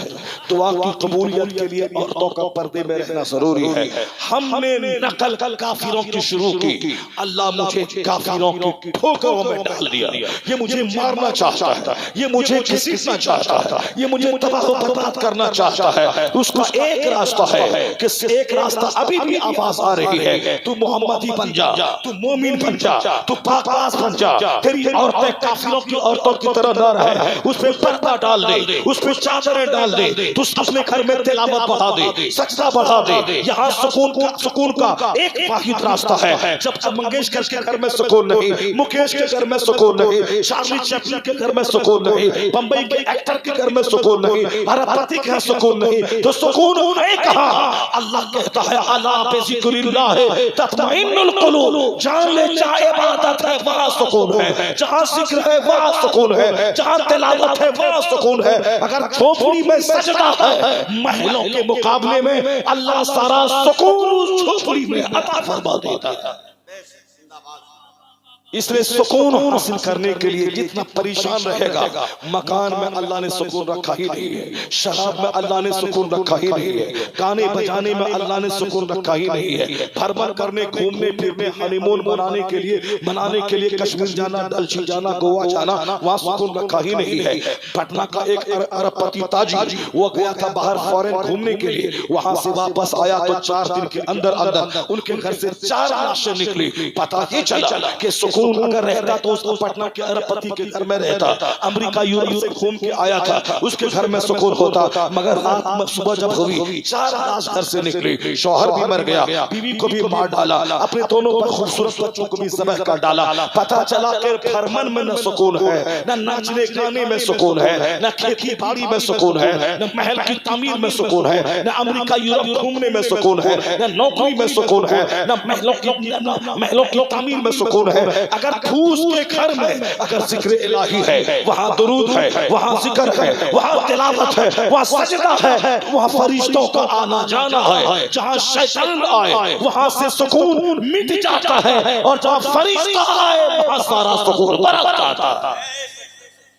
जिस घर में कुत्ता पाला जाए उस घर में फरिश्ते नहीं आते। जिस घर में बेनमाजी हो उस घर में फरिश्ते नहीं आते। जिस घर में शराबी हो उस घर में फरिश्ते नहीं आते। जिस घर में ज़िनाकार हो उस घर में फरिश्ते नहीं आते। जिस घर में तबला बजे वहाँ फरिश्ता नहीं आता। जहाँ हारमोनियम बजे वहाँ फरिश्ता नहीं आता। अब कव्वाली की महफिलों में जहाँ तबला बजता है वहाँ फरिश्ते भाग जाते हैं। जहाँ हारमोनियम बजता है वहाँ से फरिश्ते भाग जाते हैं। तो हारमोनियम बजाना काफिरों का काम है, तबला बजाना काफिरों का काम है, ढोल बजाना काफिरों का काम है। हमने जिस तरह मस्जिदों को वीरान किया, नमाज ना पढ़ा, उसी तरह सुकून की खातिर हमने मर्द और औरत का मुकाबला शुरू किया। बुजुर्गों ने कहा है जब एक अजनबी औरत पर पर्दा फर्ज है वह मंच पर बैठकर वह खुदा की हम्द ही क्यों ना गाए, वह कुरान पाक की तिलावत ही क्यों ना करे, क्योंकि पर्दा फर्ज है। औरतों पे जुमा की नमाज फर्ज नहीं है जो सबसे बड़ी नमाज है, क्योंकि उसका पर्दे में रहना जुमा पढ़ने से ज्यादा जरूरी है। ईद बकरीद की नमाज औरतों पे वाजिब नहीं है, क्योंकि उनका पर्दे में रहना ईद बकरीद पढ़ने से ज्यादा जरूरी है। ईद बकरीद जैसी बड़ी नमाज मर्दों पे वाजिब है, औरतों पे नहीं है। जुमा जैसी फर्ज नमाज मर्दों पे फर्ज है, औरतों पे फर्ज नहीं है। जमात से नमाज पढ़ने में 27 गुना ज्यादा सवाब मिलता है, पर औरतें अकेली पढ़े घर में पढ़े उसको 27 गुना सवाब घर में पढ़ने में मिल जाएगा। जमात के लिए मस्जिद आना होगा, ईदैन के लिए जमात से नमाज पढ़ना होगा, जुमा के लिए जमात में शरीक होना पड़ेगा, घर से बाहर निकलना पड़ेगा। और घर से बाहर निकलने से बेहतर है औरतों का घर में रहना। पता ये चला जो इस्लाम औरतों पे जुमा फर्ज नहीं किया ताकि वह पर्दे में रहे, जो इस्लाम जो औरतों पे ईद और बकरीद की नमाज वाजिब नहीं करार दिया ताकि वह पर्दे में रहे, जो इस्लाम औरतों पे जमात वाजिब नहीं किया ताकि वह तन्हा घर में रहे। पर्दा जरूरी है, जमात से ज्यादा जरूरी औरतों का पर्दा है। ईद से ज्यादा जरूरी औरतों का पर्दा है, जुमा से ज्यादा जरूरी औरतों का पर्दा है। वह सोहर पढ़ ले जुमा का सवाब मिलेगा, वह कुछ न पढ़े ईद का सवाब मिलेगा। तो जो इस्लाम ईद वाजिब नहीं किया ताकि औरतें पर्दा में रहे, वह जब बेपर्दा होगी तो समाज में ज़िनाकारी पैदा होगी, समाज में बदनिगाही पैदा होगी, मर्दों की दुआ रद्द हो जाएगी, फरिश्तों का आना बंद हो जाएगा, समाज अलग अलग असास में गिरफ्तार हो जाएगा। इसलिए इस्लाम ने औरतों पे न जुमा फर्ज किया, न ईद वाजिब किया, न जमात वाजिब किया। वह तन्हा घर में रहे, शौहर की खिदमत करे। तो आप ये बता दें जब जुमा फर्ज नहीं है तो मज़ार पे जाना औरतों का जायज किसने करार दे दिया?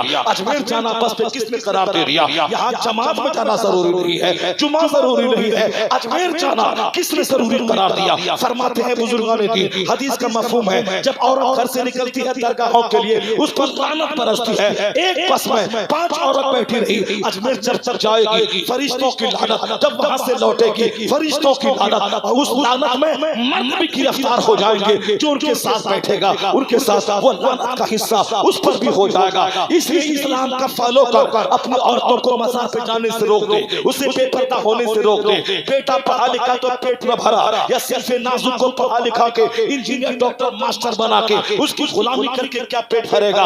औरतें पर्दे में रहे, बाहर शरीयत है, वो घर में रहे। तू अगर खाने काबा ना जा पाया मोहल्ले की मस्जिद में दुआ करेगा, जो दुआ हराम खाके औरतों की बेपर्दगी के साथ काबा में कबूल न होगी, हलाल खाकर औरतों को पर्दे में रखकर वो दुआ तेरे मोहल्ले की मस्जिद में कबूल हो जाए।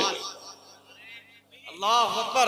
नारे रिसालत इस्लाहे माशरा कॉन्फ्रेंस हज़रत अल्लामा डॉक्टर शहरयार रज़ा कादरी। बस सिर्फ कुरान पाक का एक चैप्टर में खोलता हूँ, आपके 1000 सवालों का जवाब उसमें मिल जाएगा। ज्यादा चिकनी चपली बातें नहीं करनी चाहिए। हुजूर ने फरमाया है इन्नल्लाह करिहा लकुम सलासा, अल्लाह ने 3 चीजों को तेरे लिए नापसंद किया है।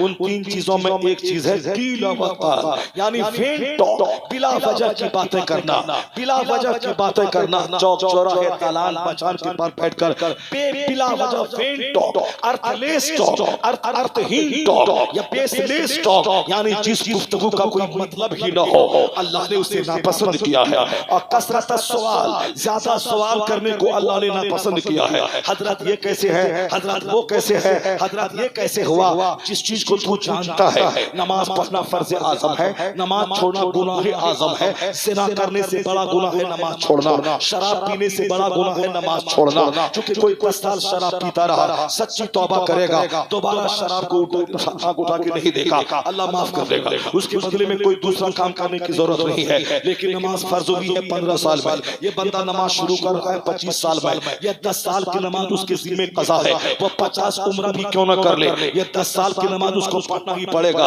ये चाहे 5 हज क्यों न कर ले, ये 10 साल की नमाज उसके जिम्मे कज़ा है, इसे कज़ा उम्र के तौर पर पढ़ना पड़ेगा। इसका मतलब ये निकला शराब पीने से ज्यादा खतरनाक गुनाह है नमाज छोड़ना, ज़िना करने से ज्यादा खतरनाक गुनाह है नमाज छोड़ना। जो नमाज अमीर गरीब सब पर फर्ज है, देहाती हो, शहरी हो, मालदार हो, गरीब हो, बीमार हो, तंदुरुस्त हो, सब पर फर्ज है। गरीब सिर्फ नमाज पढ़े, रमजान के रोजे रखे, ज़िना शराब से बच जाए, अमीरों के मुकाबले में 500 साल पहले अल्लाह उसे जन्नत में दाखिल फरमा देगा। 500 साल पहले। क्यों?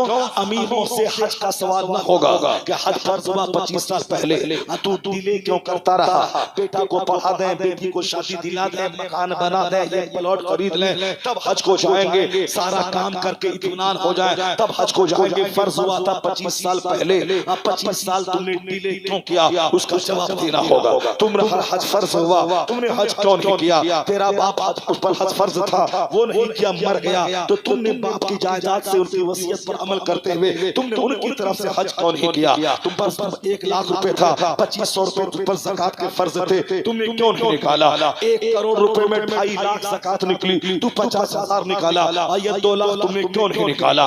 माल कहां से कमाया, कहां खर्च किया? और जब तक ये बंदा बताएगा नहीं, अपनी जगह से क़यामत के दिन 1 इंच हटेगा नहीं। ये 4 सवाल जब तक बंदा से न होगा और जब तक वो जवाब नहीं दे, क़यामत के दिन अपनी जगह से 1 इंच हट नहीं पाएगा। अन उमरिही फीमा अफना, अबाउट हिज लाइफ, ये कीमती जिंदगी जो अल्लाह ने दी, इसका उसको तुमने किस काम में लगाया बताना पड़ेगा। रात कैसे गुजारी, दिन कैसे गुजारा, और जो अल्लाह पानी की एक बूंद से पैदा करने पर कादिर है, वो हमें मौत देने के बाद दोबारा जिंदा करके हिसाब लेने पर भी कादिर है। ऐसा नहीं कि हिसाब नहीं होगा, क़यामत नहीं होगी, हम कुछ नहीं थे तो अल्लाह ने एक बूंद से पैदा किया, हम जब मर के कब्र में सड़ जाएंगे तो अल्लाह दोबारा हमें जिंदा करके हिसाब लेगा। क़यामत कायम होगी, पूछा जाएगा ये बहुमूल्य जीवन तुमने किस काम में लगाया, रोजी के बारे में पूछेगा, माल तुमने कहां से कमाया, किस रास्ते में खर्च किया, बर्थडे पार्टी में खर्च किया, शादी ब्याह में फजूल खर्ची में किया, मकानात की तामीर पे तामीर, उसके डेकोरेशन में खर्च किया, from where you earn this, कहां से कमाया, in which way you spent this, किस रास्ते में खर्च किया। 4 सवाल जब तक बंदा इसका जवाब नहीं देगा, अपनी जगह से 1 इंच नहीं हटेगा।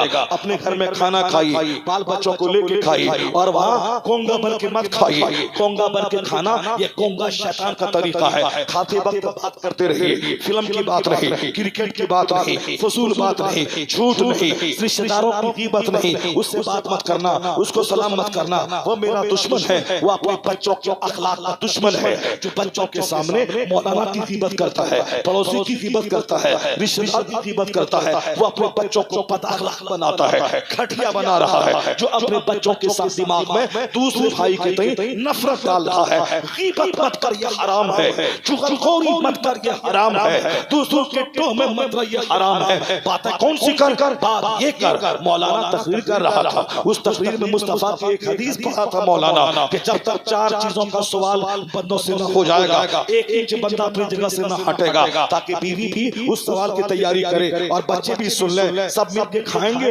बरकत भी हासिल होगी। और हदीस की चर्चा करे खाते वक्त हदीस है, मुस्तफा ने ये कहा है, मौलाना साहब ये कह रहे थे, हुजूर की हदीस पढ़ के सुना रहे थे। उससे क्या होगा, बच्चा मदरसा गए बगैर हदीस पढ़ लेगा, बीवी मदरसा गए बगैर स्कूल वो हदीस पढ़ लेगी, वह सारे लोग सुनेंगे, उस पर अमल होगा तो अमल की बरकतें भी मिलेंगी, बच्चा इस्लाम भी सीख जाएगा। ऊंच बड़े होने के बाद जब कोई काफिर बोले कि नौकरी मिलेगी तुझको, इस्लाम छोड़ दे, लड़की मिलेगी खूबसूरत तुझको, इस्लाम छोड़ दे, क्योंकि आपने बचपन से उनकी गुट्टी में इस्लाम पिलाया है, आखिरत की बात बताई है, अल्लाह का डर उसके दिल में बैठाया है, तो तेरा बच्चा उन काफिरों के चेहरे पे पखाना कर देगा, वह थूक देगा, बोलेगा मैं सारी जिंदगी कुंवारा रहूंगा मगर इस्लाम का सौदा नहीं करूंगा, मैं सारी जिंदगी मजदूरी कर लूंगा, इस्लाम का सौदा नहीं करूंगा। इतना बड़ा फैसला, इतनी बड़ी बात वो बच्चा निकालेगा जिनकी रग रग में बाप ने इस्लाम पिला दिया हो, जिनकी गुट्टी में इस्लाम पिला दिया हो। और जो अपने बच्चों को बोलेगा वो क्रिकेटर बना 50 करोड़ की कार ले लिया,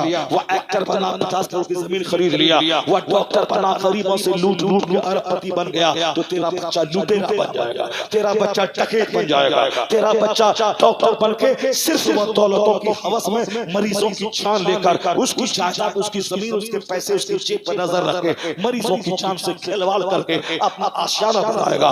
अकलमंद है पापा जो अपने बच्चों को नमाजी बना दे, अपने बच्चों को हदीस सिखा दे। इसलिए जब भी घर में खाना खाओ मिलकर, बरकत भी उतरेगी और बच्चा हदीस सीख लेगा। और जो बात तुमने तकरीर में सुनी उस बात को अपनी बीवी के सामने बयान कर, मौलाना ये बोल रहा था, मौलाना ये बोल रहा था, तो बच्चा स्कूल में पढ़ के मैट्रिक भी करेगा और खाते वक्त हदीस जो आप बयान करेंगे तकरीर में सुन सुनकर उसको सुनने के बाद मीमी आलिम भी बन जाएगा और डॉक्टर भी बनेगा, आका आलिम भी बन जाएगा। इस जो खालिस डॉक्टर बना ईमान खतरे में पड़ेगा, जो दीन के साए में डॉक्टर बना वो इलाज भी करेगा, पैसा भी कमाएगा, ईमान भी बचाएगा, दुनिया में भी खुश रहेगा, मरने के बाद मुस्तफा के पड़ोस में जन्नत का हकदार बन जाएगा। नारे तकबीर, नारे रिसालत, इस्लाहे मुआशरा कॉन्फ्रेंस। बातें तो बहुत सारी दिमाग में आ रही थी, मैं कम से कम 2-3 घंटे में खिताब करता, लेकिन चूंकि आपको लगता है कि शौक ही नहीं है खिताब सुनने का, तो आदमी इधर से भाग गया, एक आदमी उधर से निकल गया, एक उधर से चला गया। जब आप निकल रहे हैं तो हमारा दिमाग टटा रहा है कि मैं 3 घंटे तक खिताब करता रहूं, जो कुछ मैंने आपसे कह दिया है इस बात को गिरा बांध के रख लीजिए। हुजूर ने क्या फरमाया, क़यामत के दिन 1 इंच बंदा हट नहीं पाएगा जब तक कि 4 चीजों का उससे सवाल ना हो जाए। अन उमर ही फीना अफना, यह कीमती जिंदगी जो सर से लेके पांव तक खरबों महासंख्यों नेमतें जो अल्लाह ने दी हैं, इसका इस्तेमाल कैसे हुआ? जबान पे तुमने कौन सी बात लाई, आंख में किन किन चीजों को बसाया, हाथ से कौन कौन सा अत्याचार हुआ, ये पांव को किस तरफ ले जाया गया, जलसे में या कव्वाली सुनने की महफिल की तरफ। और जब तक औरत कव्वाली गाएगी और मर्द उसको देखेगा, रात भर ये आंख ज़िना के गुनाह से सरशार रहेगा। अजनबी औरतों को देखना ये आंख का ज़िना है, अजनबी औरतों की बात सुनना ये कान का ज़िना है, उनको घूर घूर के देखना ये आंख का ज़िना है। पैसा खर्चा करके रात भर ज़िना करते रहना ये कौन सी अक्लमंदी है? तबला बजाना अलग हराम, ढोल बजाना अलग हराम, हारमोनियम बजाना अलग हराम और अजनबी औरतों को देखना अलग हराम। यह पैसा खर्चा करके हराम करना आने वाली नस्लों को नमाज, दुआ, दुरूद, नात, तकरीर से हटा के कव्वाली का रसिया बना देना, आने वाली नस्लों के दिमाग में औरतों की मोहब्बत डालकर उसे ज़िनाकार और फाहिशा बना देना, ये अक्लमंदी नहीं है। बल्कि जो चीजें अगर गलत है, जो उसका पानी होगा, जो उसको नाफिज करेगा, जो कव्वाली का पानी होगा, जो उसको नाफिज करेगा, और जितने दिनों तक वह मज़ामीर के साथ, ढोल बाजे के साथ कव्वाली होती रहेगी, हर सुनने वाले को गुनाह तो होता रहेगा, पर उन करोड़ों का मिलाकर उसको गुनाह होगा जिसने उस गलत काम की बुनियाद रखी है। हदीस में आया है जो कोई अच्छे काम की बुनियाद रखता है तो जितने लोग वो काम करेंगे सबों को तो सवाब मिलेगा ही, लेकिन सबों का मिला करके उसको सवाब मिलेगा जिसने वो अच्छे काम की बुनियाद रखी है। और जिसने मज़ामीर के साथ कव्वाली को बंद करके, जिसने अल्लाह के जिक्र की महफिल सजाई, जलसा सजाया, कुरान की महफिल सजाई, और जब तक कि आने वाली नस्लें कव्वाली छोड़कर ये जलसा करती रहेंगी, ये वाज होता रहेगा, सवाब तो उनको मिलता रहेगा, बस सबका मिला करके अजर उसको मिलेगा जिसने कव्वाली मिटाकर जिक्र खुदा की महफिल का। और जो अपनी बेटी को कॉलेज का रुख किया, कॉलेज का रास्ता दिखलाया, जब तक वो गैर मर्दों से हाथ मिलाएगी, सर से दुपट्टा हटा के अजनबी मर्द के पास जाएगी, चाहे पढ़ने के जमाने में, चाहे नौकरी करने के जमाने में, अजनबी मर्दों से हाथ मिलाना हराम, अजनबी मर्दों के सामने सर से दुपट्टा हटाना हराम। तो जब तक वो हराम काम करती रहेगी तब तक उसको गुनाह तो होगा ही, मगर ये सारा गुनाह उस बाप को होगा जिस बाप ने अपनी बेटी को कॉलेज का रास्ता दिखलाया, अपनी बेटी को उस मखलूक तालीम का रास्ता दिखलाया। और जो बाप स्कूल कॉलेज की मखलूक तालीम से हटाकर वो मदरसों में अपनी बच्ची का दाखिला करवाया। जो बच्ची वहाँ नमाज पढ़ेगी, पर्दे में रहेगी, जब तक जवान रहेगी पर्दे में रहेगी। पढ़ाने वाली औरतें हैं, पढ़ने वाली औरतें हैं, उनकी सर्किल की साथी सहेलियां सारी औरतें हैं। अजनबी मर्द न जाएंगी, उसकी आबरू भी सेफ रहेगी, नमाज भी महफूज रहेगी, वो कुरान भी पढ़ती रहेगी, दुरूद भी पढ़ती रहेगी। शादी हुई अपने शौहर के घर चली जाएगी। अब वह किसी मर्दों की मीटिंग अटेंड नहीं करेगी, मर्दों से हाथ नहीं मिलाएगी। तो जिसने अपनी बेटी को मदरसा का रास्ता दिखलाया, जब जब वह पर्दा करेगी, नमाज पढ़ेगी, कुरान पढ़ेगी, तिलावत करेगी, हजार बार दुरूद पढ़ेगी, सवाब तो उसको मिलेगा ही। उस तरह सवाब मिला के उस बाप को मिलेगा जो बाप अपनी बेटी को मदरसे का रास्ता दिखलाया है। इसलिए वह बाप धन्य है जो अपनी बेटी को कॉलेज से बचाकर दीनी दरसगाहों में दाखिला करवा दे। वो दुनिया में भी जब जब सजदा करेगी उसका सवाब उनके बाप को मिलता रहेगा, और जब वो जन्नत जाएगी उनकी वजह से मुमकिन है कि अल्लाह उसे जन्नतुल फिरदौस में जगह अता फरमाए। जिंदाबाद जिंदाबाद, नारे तकबीर, नारे वह बाप अपनी औलाद का दुश्मन है जो अपनी बेटी को बेनमाजी बना दे। जो वह बेटी डॉक्टर बन गई, पैसा कमा लिया, शौहर से लड़ाई झगड़ा जिंदगी भर। यहाँ तो बगैर कमाए हुए हमारी बीवियां सर के बाल नोच रही हैं, ये चाहिए वो चाहिए। जो कमाएगी 50,000 रुपए 1 लाख रुपए माहाना, 90% उनका रिश्ता चरमराया हुआ है, शौहर से उनका रिश्ता कमजोर है। अजनबी मर्दों के साथ बेशुमार टीचर भाग गई। तो जिसने रास्ता दिखलाया है उसके भागने का, इज्जत के लूटने का, सेनाकारी का रास्ता उसको गुनाह होगा। पर अल्हम्दुलिल्लाह जिसने पर्दे का रास्ता दिखलाया, चादर का रास्ता दिखलाया, तिलावत का रास्ता दिखलाया, अगरचे दुनिया में माल नहीं कमाया, दुनिया में सोने का घर मैंने बना लिया, अंजाम आखिर मौत है और कब्र में जाके लाश का सड़ जाना है, फिर वह हिसाब किताब देना है। और अगर किसी ने दुनिया में सोने का घर नहीं बनाया, मकान नहीं बनाया, किराए के घर में रहा, पर ईमान बचा, रोजा बचा, हज बचा, ज़कात बची, नमाज बची, तो मरने के बाद खरबों साल की जन्नत उसका इस्तेकबाल करेगी। इसलिए दुनिया मिले ना मिले, अगर मेरी बेटियां बहारे शरीयत पढ़ ले, कंजुल ईमान पढ़ ले, अनवानी शरीयत पढ़ ले और पर्दे में रहे, नमाज पढ़े, तो फिर क्या है, खातूने जन्नत की कनीज पढ़कर जन्नतुल फिरदौस में जगह पा जाए। ऐसी कौन सी तालीम तुमने बेटी को दिला दी कि जिंदगी में भी रोती रही, शौहर से बगावत होती रही, और जिंदगी भर स्कूल में 60-65 साल की उम्र तक पढ़ा के रोजाना 5 घंटे थक कर चूर होकर शौहर की खिदमत से महरूम रही और बेपर्दगी होती रही। और चंद सिक्के कमा के बच्चे को पढ़ाया, मास्टर बनाया, स्कूल कॉलेज का खर्चा दिया, छोटा सा घर बनाया। अब मरने के बाद सारी जिंदगी जहन्नम की आग में वो जलती रही। दुश्मन है वह बाप जो अपनी बेटी को बेपर्दगी का रास्ता दिखलाया है। अकलमंद है वो बाप जो अपनी बेटी को माल तो नहीं दिया, अलबत्ता दीन दिया, अखलाक दिया, परहेजगारी दी। इस हदीस में आया है कि माल देना बड़ा तोहफा नहीं है, अपनी औलाद को अदब अखलाक सिखा देना ये सबसे बड़ा तोहफा है।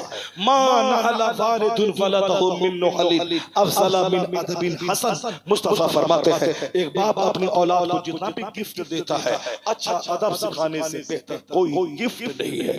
सबसे बड़ा तोहफा हमारी तरफ से औलाद को है। मैं उसको नमाजी बना दूं, मैं उसको अखलाक सिखा दूं, मैं उसको दीनदार बना दूं। समाज चोरों से भर रहा है, डकैतों से भर रहा है, लुच्चे लफ्जों से भर रहा है, माँ बाप के नाफरमानों से भर रहा है, काफिरों की पैरवी करने वालों से भर रहा है। आपने अगर पर वक्त इस पर अपने कदम नहीं लगाया, पहरा नहीं बैठाया, अपने बच्चों को नहीं बताया, उन काफिरों को तो जहन्नम की आग में हमेशा जलना ही है। इसीलिए अल्लाह ने दुनिया में थोड़ा सा मौका दिया है नाचने कूदने का, माल कमाने का, छूमने का, शराब पीने का, मस्ती करने का। तो तुम उनको क्यों देखता है? वह तो खरबों साल जहन्नम में जलेगा, सदा जहन्नम में जलेगा। मरने के बाद मौत को ज़बह कर दी जाएगी, हमेशा उसका बदन जलता रहेगा। जन्नत तेरे लिए है, इसीलिए अल्लाह तुझे आजमाइशों में डालता है। यह दुनिया का 100 साल 1 मिनट है अल्लाह के नजदीक। 1 मिनट सब्र कर ले, कभी बदन में तकलीफ होगी, कभी औलाद में तकलीफ होगी, कभी माल में किल्लत होगी, कभी आम मौत होगी, कभी तो कत्ल किया जाएगा, कभी तेरी औलाद कत्ल होगी, मरना तो है ही। पाखाना रूम में मरने से बेहतर है खुदा के नाम पे शहीद हो जाना, नमाज पढ़ते पढ़ते मर जाना, तिलावत करते करते मर जाना। इसलिए फिलिस्तीन के शोहदा उस पर अफसोस मत खा, वह तो खुदा के नाम पे शहीद हो गए, जन्नत में पहुंच गए। तू अपना ख्याल कर कि तू कहां मरेगा, हॉस्पिटल में मरेगा, एड़ी रगड़ के मरेगा, वेंटिलेशन पे मरेगा, पाखाना रूम में मरेगा। मरना तो सबको है ही, मगर आला तरीन मौत है वो जो हालत सजदा में आ जाए, जो हालत शहादत में आ जाए, जो हालत शहादत में आ जाए। फिलिस्तीन की औरतें धन्य है, 70 साल से उनके बच्चे शहीद हो रहे हैं, मगर वो फिलिस्तीन छोड़ना नहीं चाहती। नहीं, नबियों की जमीन, रसूलों की जमीन, इमामुल अंबिया की जमीन, इसे नहीं छोड़ा जाएगा। आज नहीं तो कल सही ये खून रंग लाएगा, कोई सलाहुद्दीन अय्यूबी जन्म लेगा, यहूदी खदेड़ के भगाया जाएगा, किबले अव्वल यहूदियों के चंगुल से आजाद हो जाएगा। नारे तकबीर, नारे रिसालत, इस्लाहे मुआशरा कॉन्फ्रेंस। अल्लाह तबारक व तआला हमको और आपको सबों को दीनदार बनने की तौफीक अता फरमाए, अपने बाल बच्चों को दीनदार बनाने की तौफीक अता फरमाए, उनको 50 बीघा जमीन न देकर 50 हदीस सिखाने की तौफीक अता फरमाए। अपने बच्चों को जो नमाजी बना दिया वो अपने बच्चों को खरपति बना दिया, जो बेनमाजी बना के 50,000 एकड़ जमीन दे दिया वो अपने बच्चे का दुश्मन है, जो जहन्नम का रास्ता दिखला दिया। अक्लमंद है वो बाप, मकान दे न दे उसे नमाजी बना दे, उसे अदब सिखा दे, उसे अखलाक सिखा दे। अल्लाह ताला हम सबों को बुराइयों से नफरत की तौफीक अता फरमाए, अल्लाह ताला हमें नेक काम करने की तौफीक अता फरमाए। कव्वाली के बारे में आपने सुन ही लिया कि आंख का ज़िना है जो औरतों को देखेगा, और जो कान का ज़िना है जो औरतों की बात सुनेगा। और तबला सुनना हराम, म्यूजिक बजाना हराम, ढोल बजाना हराम। तो हराम काम करके कौन सा उद्धार होने वाला है और कौन सी जन्नत मिलने वाली है? तो जो काम काफिरों का है, ढोल बजाना, तबला बजाना, वो अपना गरज भी पड़ता है तो तबला बजा के पढ़ता है, वही काफिरों से तुम नकल करके तुम तबला बजा के अपने दीन की बात सुनेगा। तौबा कर ले, दीन की बात आलिमों को बोला के सुन। आलिमों का चेहरा देख, तेरे दिल की दुनिया बदल जाएगी। आलिमों से मोहब्बत कर, मुस्तफा ने कहा कुन आलिमन और मुतअल्लिमन और मुस्तमिअन और मुहिब्बन। या तो आलिम बन के जिंदा रहा, या इल्म सीखने वाला बन के जिंदा रहा, या इल्म की बात सुनने वाला बन के जिंदा रहा, या आलिमों से मोहब्बत करने वाला बन के जिंदा रहा। इस चार के अलावा पांचवा मत बनना, वरना तबाह बर्बाद हो जाओगे। आलिम चिढ़ने की चीज नहीं है, मदरसा चिढ़ने की चीज नहीं है, मस्जिद चिढ़ने की चीज नहीं है। आलिम मोहब्बत की चीज है। माँ बाप बच्चों का दुश्मन हो सकता है, मगर आलिम को तू गाली भी देता है, ये तुम्हें हराम और हलाल बता के जन्नत का रास्ता दिखाता है। ये आलिम को तू बोलता है भगा देंगे मदरसे से, मगर ये बोलता है कि तू नमाज पढ़ वरना जहन्नमी हो जाएगा। हाथ में सोने की अंगूठी पहनना हराम है, गले में सिकरी चांदी की पहनना हराम है, हाथ में धागा, पाँव में कड़ा पहनना ये खिलाफ शरअ काम है। मैं उसे भगाने की धमकी देता हूँ, वह मुझे जन्नत का रास्ता बताता है। इससे बड़ा शुभ चिंतक इस धरती पे कोई नहीं है। जुमा के खिताब में ऐसे जियो ऐसे मारो, ईदैन के खिताब में ऐसे जियो ऐसे मारो, वाज के जलसे में चंदा करके जलसा सजा के शामियाना लगा के घास बिछा के माइक लगा के तुम्हें जन्नत जाने का रास्ता सिखाया जा रहा है। कोई वकील, कोई डॉक्टर, कोई इंजीनियर, कोई प्रोफेसर ये सीरत की महफिल नहीं करता, ये मौलवी ही करता है। मौलवी मशवरा देता है। इसका मतलब है दुनिया वाला नचा के काके तुम्हें जहन्नम का रास्ता दिखाता है। ये आलिम है कि तेरी सारी बातें सह के तुझे जन्नत का रास्ता दिखाता। अल्लाह ताला हमें आलिमों का एहतराम करने की तौफीक अता फरमाए। जो कुछ बातें हुई उस पर अल्लाह ताला मुझे भी और आपको भी और सारे मुसलमानों को अमल करने की तौफीक अता फरमाए। आमीन। व आखिरु दाअवाना अनिल हम्दुलिल्लाहि रब्बिल आलमीन।